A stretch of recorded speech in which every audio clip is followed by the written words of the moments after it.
So there I was, Captain Zephyr Moonbeam of the Galactic Defense Force, staring at what used to be Research Station Omega-7. And by staring at, I mean staring at the floating debris that roughly suggested there had once been a research station here. You know, before the Vorthok decided to redecorate the local space with twisted metal and screaming scientists. Captain, squeaked Lieutenant Fizzbang, my communications officer, who sounds exactly like you'd expect someone named Fizzbang to sound. The Council is demanding an immediate status report on the beast containment operation. I rubbed my 4 eyes with 2 of my 6 tentacles. The Galactic Council. Those bloated gas bags sitting in their climate-controlled chambers on Bureaucracy Prime, making decisions about problems they've never actually seen. Sure, send Captain Moonbeam to deal with the unstoppable space monster. What could go wrong? Tell the Council that the beast containment operation is proceeding exactly as well as every other beast containment operation for the past 3 centuries, I said. Which is to say, it's eating everything in sight and we're running away very, very fast. The Vorthak had been terrorizing the galaxy for longer than most civilizations had existed. 17 different species had tried to kill it, capture it, or reason with it. The results were always the same. Complete and utter devastation, followed by the beast disappearing into deep space until it got hungry again. It was roughly the size of a moon, had more teeth than a tax collector, and seemed to view starships as particularly crunchy snacks. "Sir," called out Ensign Blorpington from the sensor station, because apparently the Galactic Military Academy had run out of normal names sometime during the last millennium. "The beast is moving toward the Kepler system. There are 14 colonies there." Fantastic.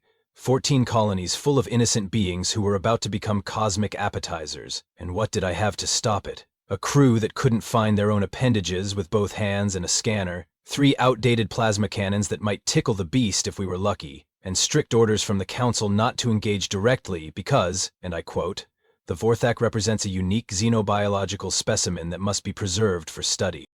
Right, preserve the specimen, while it turns entire solar systems into bite-sized chunks. "Captain," Fizzbang's voice cracked with what I assumed was excitement but could have been terror. "We're receiving a transmission from Earth Command. The humans are sending a ship to assist with the situation." I felt all 6 of my hearts sink simultaneously. The humans, the galaxy's newest members, who had been part of the Galactic Federation for exactly 18 standard months. The species that thought "hold my beer and watch this" was a valid military strategy. The beings who had somehow managed to survive on a death world by getting into fistfights with their own planet's weather. "Please tell me you're joking," I said, though I knew the universe's sense of humor was far too cruel for that. "No, sir. Their ship should arrive within the hour." I looked back at the floating remains of Research Station Omega-7. Then I looked at my crew of misfits. Then I contemplated the fact that I was about to watch humanity's first official encounter with the most dangerous predator in known space. This was going to be interesting. And by interesting, I meant absolutely catastrophic. The human ship arrived exactly 57 minutes later, and I immediately knew we were all doomed. Not because it looked intimidating, mind you. No, I knew we were doomed because it was painted bright yellow with racing stripes, and someone had apparently thought it would be hilarious to name it Definitely Not Compensating. "This is Commander Buck Sterling of the Earth vessel Definitely Not Compensating," came a voice over the comm that sounded like it gargled gravel for fun. "We're here to help with your monster problem." Monster problem. As if the Vorthak was a particularly aggressive space hamster instead of a reality-ending nightmare beast. "Commander Sterling," I replied, trying to maintain some semblance of professional dignity, "I strongly advise maintaining a safe distance from the target. Standard protocol requires a minimum range of 50,000 kilometers for observation and data gathering." There was a pause. Then Sterling's voice came back with what I can only describe as audible grinning. "Copy that, Captain Moonbeam, maintaining safe distance. By the way, what's the maximum effective ramming speed for that thing?" My communication officer made a noise like a deflating balloon. "Ramming speed, sir." Fizzbang squeaked. "Yeah, you know, how fast do we need to be going when we hit it to make sure we get its attention?" I felt my species equivalent of a migraine coming on. "Commander, I must stress that direct engagement with the Vorthak is not recommended. 17 different civilizations have attempted various combat strategies, all with uniformly catastrophic results." 17 civilizations, huh? Sterling mused. "Well, nobody's tried the human approach yet." And that's when I watched the human ship turn directly toward the Vorthak and engage what appeared to be every single engine they had. The beast, which had been lazily munching on the remains of a cargo freighter, looked up from its snack like a cat that had just heard a can opener. "Commander Sterling, what are you doing?" I shouted into the comm. "We're going to ram it," came the cheerful reply. "According to our xenobiologist, Dr. Melody Sparkles, this will either get us eaten immediately, which will provide valuable data about its digestive processes, or it will be so surprised by our stupidity that we'll catch it off guard." Dr. Melody Sparkles. Of course, the human scientist was named Dr. Melody Sparkles. The Vorthak, apparently as confused as I was, opened its massive maw and simply waited as the human ship flew directly into its mouth. There was a moment of perfect silence, as the definitely not compensating disappeared between jaws that could have housed a small space station. "Well," said Ensign Blorpington, "that's the fastest anyone's ever been eaten by the Vorthak." But then something unprecedented happened. Instead of the usual sounds of cosmic destruction, we started receiving transmissions from inside the beast. "Hey, Captain Moonbeam, this is Buck Sterling reporting from inside the monster. It's surprisingly roomy in here. Dr. Sparkles is taking samples of everything, and my daughter Emma is asking if we can keep it as a pet." His daughter. The human had brought his child to fight the most dangerous creature in the galaxy. "The lighting's a bit dim," Sterling continued conversationally, "but there's this really interesting bioluminescent pattern on the stomach walls. Emma thinks it's trying to tell us something. Oh, and fair warning, we're going to be out of communication range while we explore the digestive tract. Apparently, that's a thing we're doing now." I stared at my crew. My crew stared back. Outside our viewports, the Vorthak was floating motionlessly, looking like it was having some sort of existential crisis. "Sir," whispered Fizzbang, should we do something?" "Like what?" I asked. "Our rescue manual doesn't have a chapter on extracting voluntary meals from inside galaxy-eating monsters." The humans had been inside the beast for exactly 12 minutes, and somehow they were treating it like a tourist attraction. This was either going to be the shortest rescue mission in galactic history, or the beginning of something that would make absolutely no sense to any rational being in the universe. Knowing humans, it was probably going to be both. 23 minutes into what I was now mentally categorizing as the weirdest Tuesday of my career, we finally received another transmission from inside the Vorthak. "Captain Moonbeam, this is Dr. Sparkles," came a voice that sounded far too excited for someone who should theoretically be dissolving in stomach acid. "You're going to want to hear this. The Vorthak isn't just a mindless predator, it's incredibly intelligent, possibly more intelligent than most of our council members, which admittedly isn't saying much." I exchanged glances with my crew.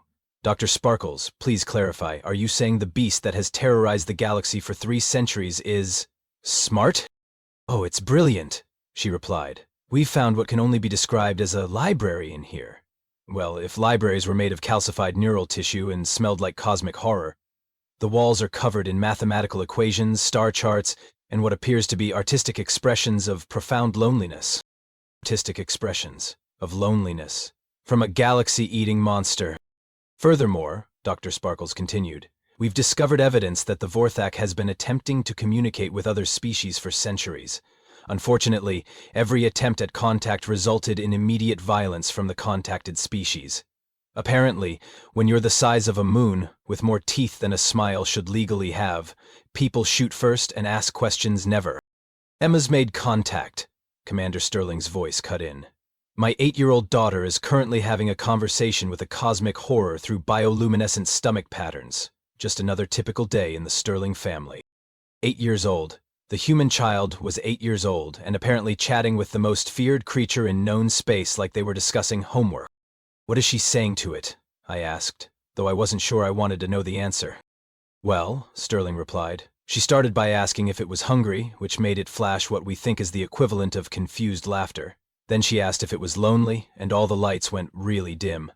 Now she's explaining how her pet goldfish died last year and how sad that made her." My tactical officer, a normally stoic Vulnarian named Grox, made a sound like a confused whale. "Sir, the beast's aggression readings are dropping, significantly." I looked at our sensors. Grox was right. For the first time in recorded history, the Vorthak's energy signature was showing patterns consistent with calm? Contentment? I wasn't even sure our equipment had words for what we were seeing. "Emma wants to know if the monster has a name," Sterling reported, "and whether it misses its family." That's when the lights inside our ship flickered, not from any technical malfunction, but because the Vorthak had suddenly brightened like a small star. Every bioluminescent cell in its massive body was pulsing in complex, rhythmic patterns. "Oh my," whispered Dr. Sparkles over the comm. It's showing us memories. Images of others like itself. Captain, I think the Vorthak is the last of its species. The last of its species. A cosmic orphan, wandering the galaxy for centuries, growing more desperate and aggressive as it searched for others like itself. Every time it encountered life, it tried to communicate, but its sheer size and alien nature triggered fight-or-flight responses that inevitably led to violence. "Emma says its name is something that translates roughly to the one who searches," Sterling added. "But she thinks that's too sad, so she's calling it Huggy." Huggy. The terror of 17 civilizations was now named Huggy by an 8-year-old human child. "Sir," Fizbang called out, "we're receiving priority communications from the Galactic Council. They're demanding to know why the beast has stopped moving, and why its threat level has suddenly dropped to 0. I stared at the peaceful, gently glowing creature that had been our nightmare for centuries. "Tell the Council," I said, slowly, "that we're conducting advanced diplomatic negotiations." "Diplomatic negotiations, sir?" "Yes. Apparently we needed an 8-year-old human to teach us how to make friends with a cosmic horror. Sometimes the universe had a sense of humor. Usually that sense of humor involved watching trained military professionals get schooled in basic empathy by a child who probably still believed in tooth fairies." The next transmission from inside the Vorthak came 47 minutes later, and Commander Sterling's voice carried a tone I hadn't heard before, something softer, more thoughtful. "Captain Moonbeam, you need to understand what we're seeing in here," he began. "This isn't just some cosmic predator. Emma's been talking to it for the better part of an hour now, and the story it's telling us through these light patterns, it's heartbreaking." Dr. Sparkles chimed in, her scientific enthusiasm tempered with genuine emotion. "The Vorthak, Huggy as Emma insists on calling it, has been alone for approximately 2,000 Earth years. Its species were deep space nomads, traveling in pods of 12 to 15 individuals. They communicated through complex bioluminescent displays and were apparently quite peaceful, feeding primarily on stellar radiation and cosmic dust." "What happened to the others?" I found myself asking, though I suspected I already knew the answer. "War," Sterling replied grimly. "Not their war. They got caught in the middle of some ancient galactic conflict. The Hegemony Wars, according to the mathematical sequences Huggy's showing us. Most of its family pod was destroyed by weapons fire from both sides. It's been searching for survivors ever since." I felt something cold settle in my stomach. The Hegemony Wars had ended over 1,500 years ago. The Vorthak had been wandering alone, growing more desperate with each passing century, longer than some entire civilizations had existed. "Every time it approached inhabited systems," Dr. Sparkles continued, "it tried to ask if anyone had seen others like it, but its size, its appearance, the way it moves through space, everything about it screams monster to most species. So they attacked first and it defended itself. After a while, I think it stopped trying to communicate peacefully." "Emma figured this out just by talking to it?" asked Lieutenant Fizbang, his voice barely above a whisper. "Kids see things differently," Sterling replied. "While we adults were busy categorizing it as a threat, Emma saw a sad, lonely creature and asked if it needed a hug. Turns out, that's exactly what it needed." There was a pause in the transmission, filled with what sounded like muffled conversation. Then Sterling's voice came back, but he sounded strange, choked up. "Captain, Emma's crying." "Is she hurt?" I demanded, my command training kicking in. No, she's not hurt. She's crying because she feels sorry for Huggy. She says it's not fair that something so big and scary-looking can't have friends just because everyone's afraid of it. She's apologizing to it on behalf of everyone who ever shot at it without trying to understand." My sensor officer, Grox, looked up from his displays with an expression I'd never seen on a Vulnarian face before. "Sir, the creature's emotional resonance patterns are unlike anything in our databases. If I didn't know better, I'd say it was grateful." The comm crackled again. This time it was Emma's voice, small and clear, and 8 years old. "Mr. Captain Moonbeam, this is Emma. Huggy wants me to tell you something really important." I found myself leaning forward in my command chair. "What is it, Emma?" "Huggy says it's sorry for scaring everyone and breaking their stuff. It didn't mean to be bad. It was just really, really lonely, and didn't know how to ask for help without everyone running away or shooting at it." Her voice wavered a little. "It says it understands if everyone still wants it to go away, but it would really like to have just one friend before it has to be alone again." The bridge fell completely silent. Even the ship's ambient system seemed to quiet, as if the universe itself was holding its breath. Also, Emma added, her voice brightening with the resilience that only children possess, I told Hoogie about Earth, and about how humans have lots of different kinds of friends, even ones that look scary but are actually nice, like my Uncle Frank. And Huggy made the happy light pattern when I said maybe it could visit Earth sometime and meet other humans who might want to be friends too. I looked around my bridge at the faces of my crew. These were hardened military personnel who had seen combat across 3 different sectors of the galaxy, and every single one of them was staring at their consoles with suspiciously bright eyes. Emma, I said carefully, please tell Huggy that Captain Moonbeam would very much like to be its friend. The response was immediate and spectacular. The Vorthok's entire body erupted in patterns of light so beautiful and complex that our sensors couldn't properly catalog them. It was like watching a aurora made of pure joy. It says, "Thank you," Emma's voice was full of delight. "And it wants to know if you like to play games, because it's been really bored for a really long time." For the first time in 3 centuries, the galaxy's most feared predator wanted to know if someone would play games with it. I rubbed my temples with all 4 hands and wondered if this was what diplomatic breakthroughs always felt like. Completely insane, but somehow exactly right. "All right, people," Candace Sterling's voice came through the comm with renewed energy. "We've got ourselves a situation here. Emma's made friends with a cosmic entity.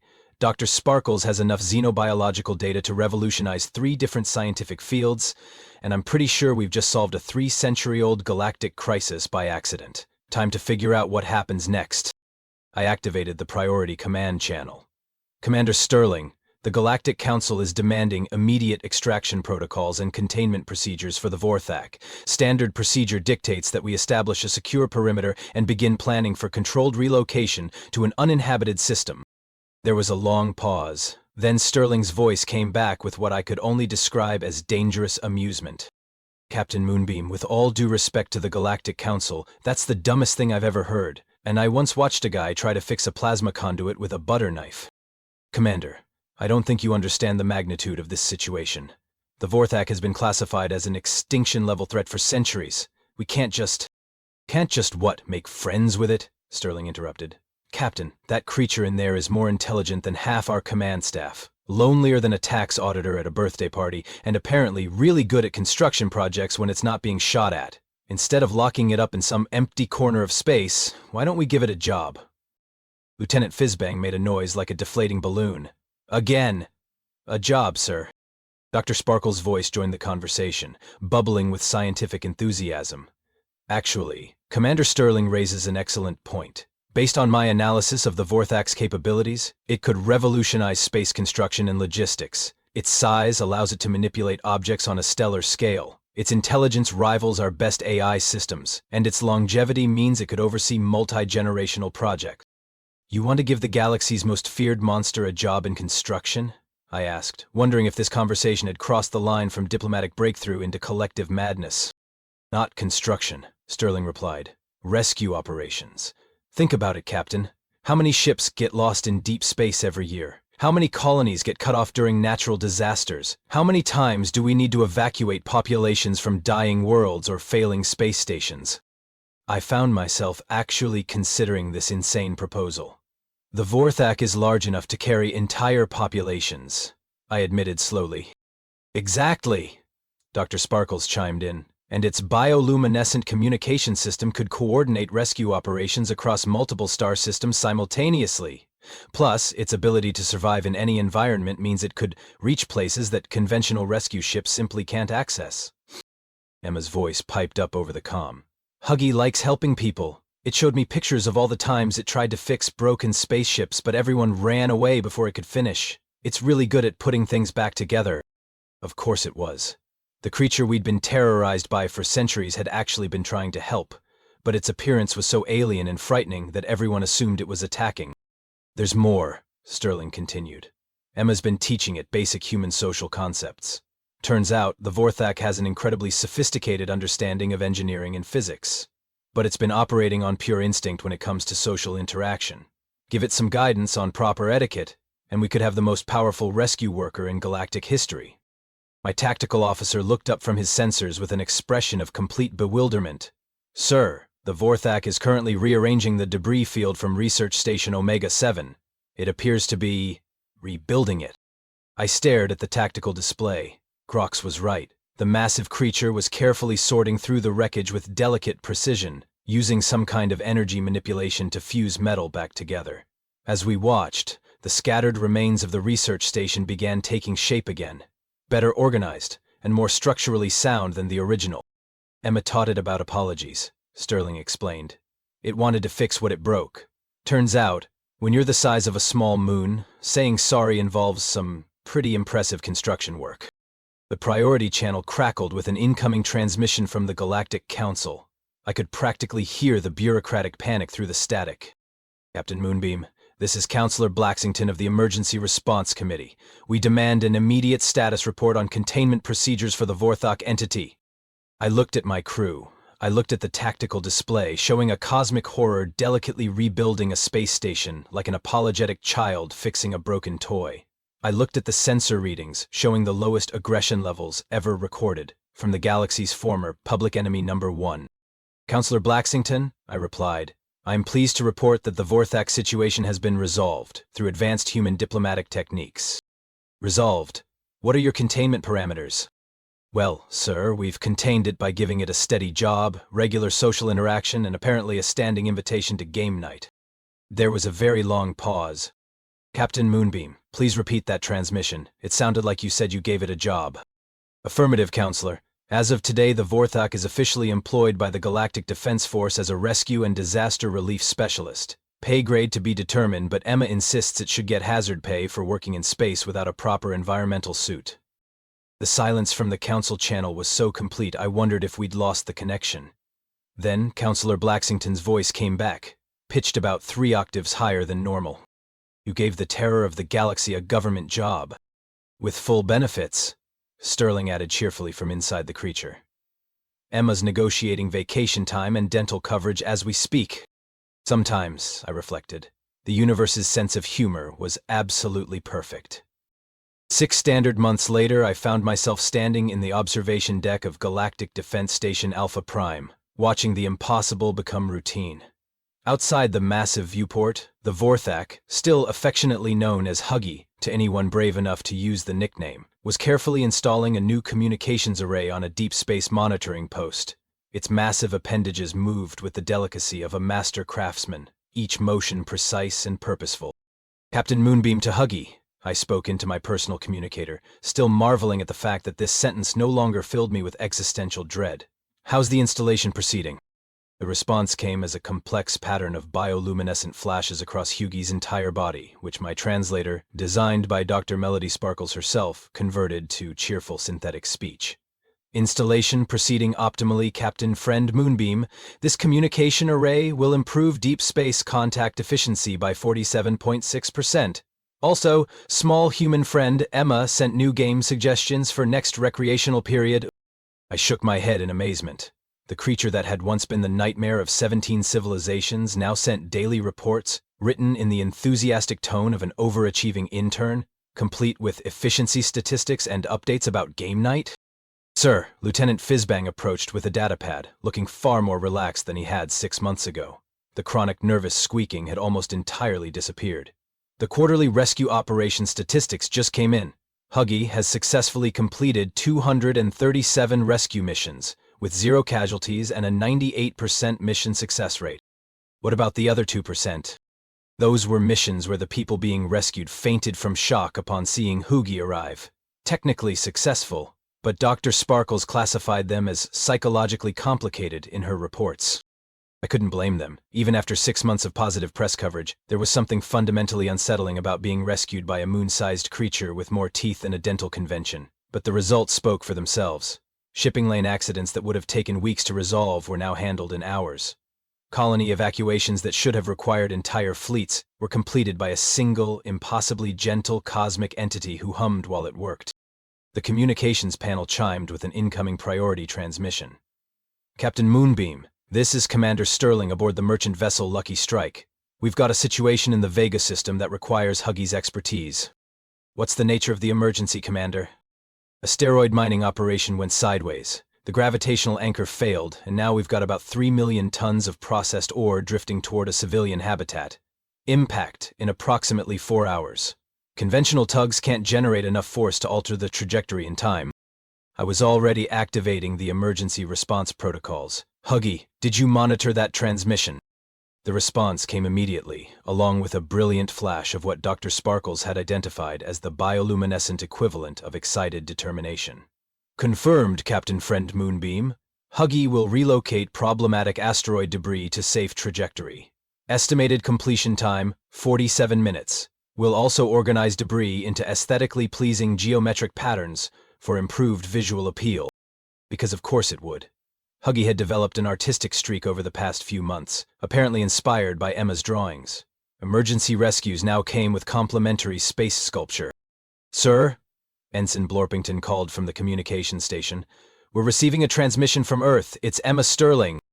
The main view screen flickered to life, showing the face of the 8-year-old girl who had single-handedly solved the galaxy's oldest crisis by offering friendship to a cosmic horror. She was grinning widely and holding what appeared to be a hand-drawn card. Hi, Captain Moonbeam. Hi, Huggy, she waved enthusiastically. I made Huggy a thank you card for saving all those people.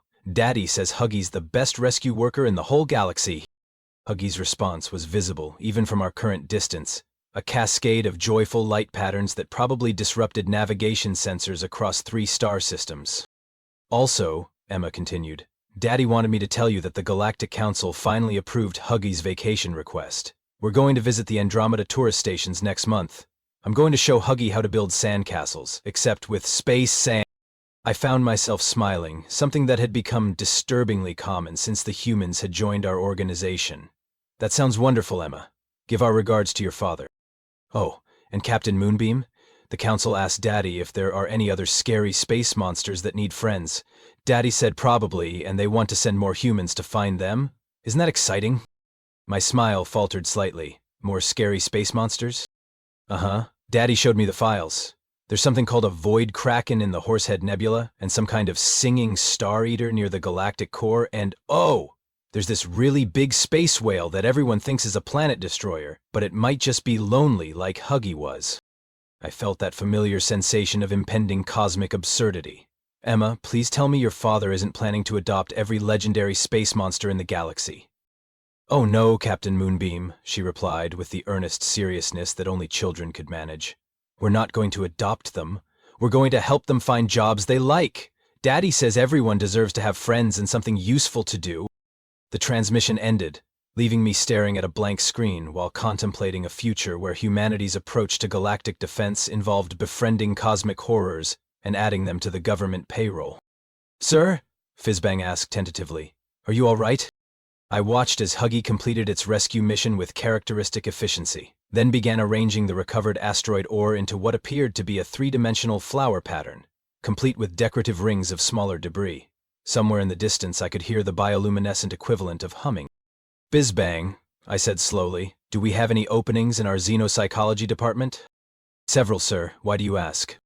Because I have a feeling we're going to need a lot more therapists, preferably ones who specialize in loneliness, abandonment issues, and the psychological rehabilitation of cosmic nightmares.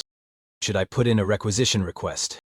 I turned back to the viewport, where Huggy was now adding what looked like a small heart shape to its artistic arrangement of rescued debris, probably inspired by one of Emma's drawings.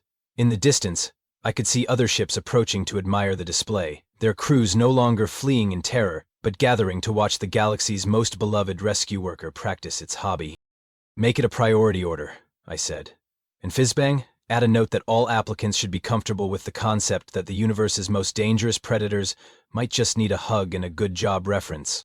Sometimes, I realized, the universe's sense of humor wasn't just perfect. It was absolutely wonderfully, terrifyingly human. And somehow, that was exactly what the galaxy needed.